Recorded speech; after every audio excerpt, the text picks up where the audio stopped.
Buenos días a todos, somos Entre Guerras y esto es Informativo Geopolítico, unos minutos en los cuales intentaremos resumirte toda la actualidad geopolítica acaecida durante el 2 de marzo de 2026. Durante el día de hoy, la práctica totalidad de las noticias relacionadas con geopolítica han estado centradas en los conflictos abiertos después del ataque de Estados Unidos e Israel sobre Irán, y es que la guerra regional abierta tras la muerte del líder supremo iraní ha dado un nuevo salto cualitativo, con la entrada directa de Hezbollah en el conflicto contra Israel, abriendo un segundo frente activo en el norte del país, mientras todavía continúan las hostilidades con Irán. La milicia chií libanesa ha lanzado al menos 6 cohetes contra el norte de Israel durante la pasada noche, y es que en un primer momento existía incertidumbre sobre la autoría, ya que no se descartaba que alguna facción palestina operando desde el Líbano hubiese abierto fuego contra Israel. Sin embargo, posteriormente el propio grupo Hezbollah confirmó oficialmente que los ataques fueron realizados por sus fuerzas como una represalia directa por la muerte del líder supremo iraní Ali Jamenei, cuya eliminación había sido previamente señalada por la organización como una línea roja. La reacción israelí fue inmediata y muy contundente. Según responsables de seguridad citados por medios israelíes, cualquier lanzamiento desde el Líbano recibiría una respuesta muy severa. El propio ministro de Defensa, Israel Katz, ha declarado que el secretario general de Hezbollah, Naim Qassem, ha pasado a ser un objetivo marcado para su eliminación, acusándolo de ordenar el ataque bajo presión directa de Irán. El jefe del Estado Mayor de las Fuerzas de Defensa israelíes, el teniente general Eyal Zamir, ha anunciado el inicio de una campaña ofensiva contra Hezbollah al principio del día y ha advertido que Israel debe prepararse para varios días de combates muy intensos. Según Samir, la ofensiva combinará una fuerte defensa antimisiles con ataques continuos en oleadas contra posiciones de la organización en territorio libanés. Durante las primeras horas de la operación, Israel llevó a cabo múltiples bombardeos en el sur y el este del Líbano, así como en los suburbios chiíes del sur de Beirut, bastión político y militar de Hezbollah. Las fuerzas de defensa israelíes han afirmado haber atacado alrededor de 70 depósitos de armas y diversas posiciones de lanzamiento de cohetes. Además, en uno de los ataques en la capital libanesa, habría muerto el jefe de inteligencia de Hezbollah. En paralelo, el ejército israelí ha emitido órdenes de evacuación para numerosos pueblos del sur del Líbano, muy próximos a la frontera, una medida que suele preceder a operaciones aéreas intensas o incluso a posibles incursiones terrestres.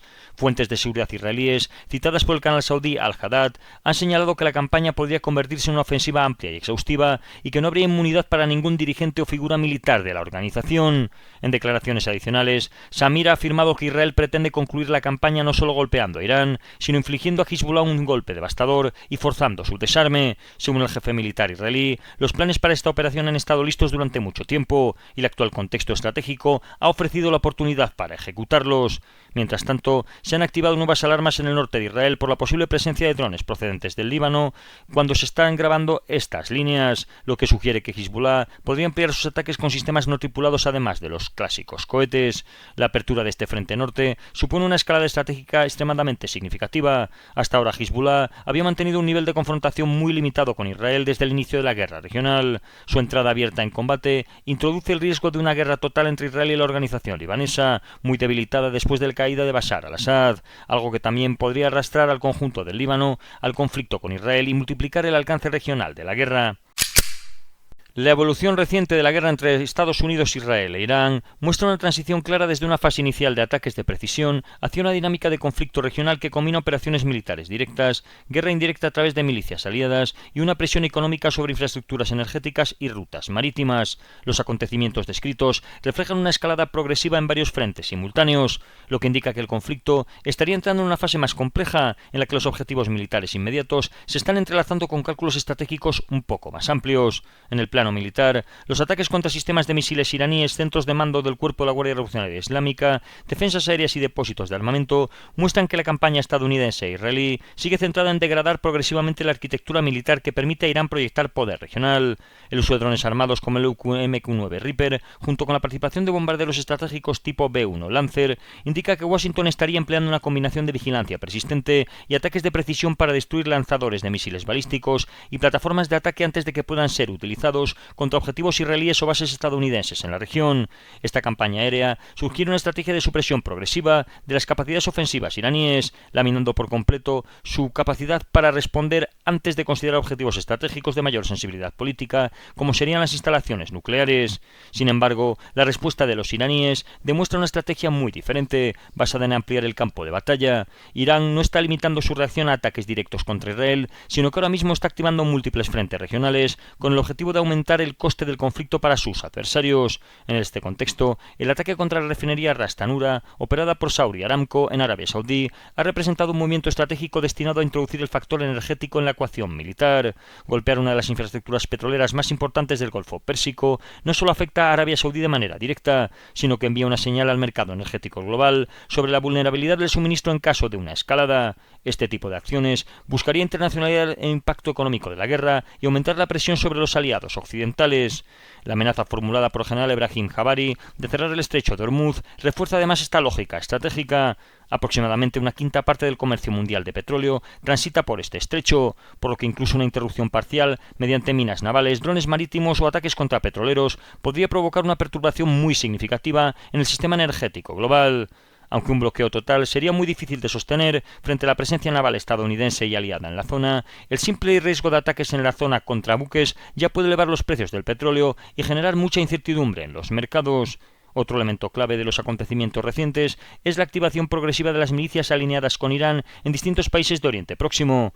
Por ejemplo, la resistencia islámica de Irak ha reivindicado ataques contra las instalaciones militares estadounidenses situadas en Bagdad y Erbil, mientras que también se han registrado ataques contra posiciones estadounidenses en la región siria de Hasakah. Estos ataques forman parte de la estrategia iraní de guerra distribuida, en la que múltiples actores no estatales están operando en distintos frentes para presionar de manera simultánea a los Estados Unidos y a sus aliados. Esta estructura está permitiendo a Teherán escalar el conflicto sin comprometer directamente a todas sus fuerzas convencionales.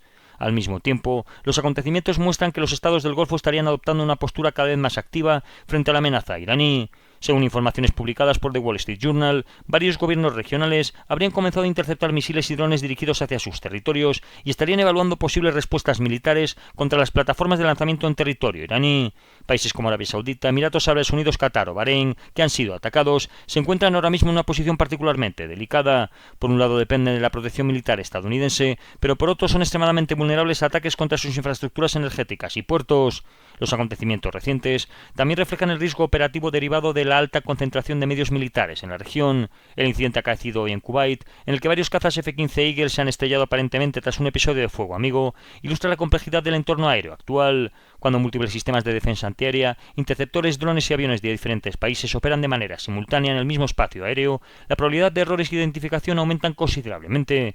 Este tipo de incidentes suele aparecer en conflictos de alta intensidad, donde la densidad de operaciones militares comienza a ser muy elevada. En el plano político internacional, las reacciones muestran una clara división dentro del bloque occidental. Francia, por un lado, ha indicado que podría contribuir a la defensa de los estados del Golfo y de Jordania, mientras que Alemania ha descartado definitivamente participar en ataques contra Irán. Por su parte, España ha rechazado permitir que las instalaciones militares sobre su país, como la base naval de Rota, sean utilizadas para operaciones ofensivas contra territorio iraní. Esta fragmentación refleja la preocupación europea por una escalada que podría desencadenar una crisis energética global y una nueva ola de inestabilidad regional. En conjunto, los acontecimientos indican que el conflicto se encuentra en una fase de escalada progresiva, pero aún muy controlada. Las declaraciones del presidente Donald Trump, afirmando que la gran ola de ataques todavía no ha comenzado, sugiere que Washington considera que la campaña militar actual representa no solo una fase inicial de presión destinada a debilitar las capacidades iraníes, sino que también la dirección que tome la guerra dependerá principalmente de dos factores estratégicos: si Estados Unidos e Israel deciden atacar directamente el programa nuclear iraní, y si la red de milicias regionales y estados del Golfo Pérsico se involucra de manera más directa en el conflicto. Si cualquiera de estos dos elementos se materializa, el enfrentamiento podría transformarse rápidamente en una guerra regional más abierta, con profundas implicaciones para el equilibrio estratégico de Oriente Próximo y para la seguridad energética mundial. En Asia, concretamente en Pakistán, se ha informado de muertes de manifestantes a manos de fuerzas de seguridad en la ciudad de Karachi, en choques frente al consulado de los Estados Unidos, durante protestas contra los ataques de Estados Unidos e Israel sobre Irán.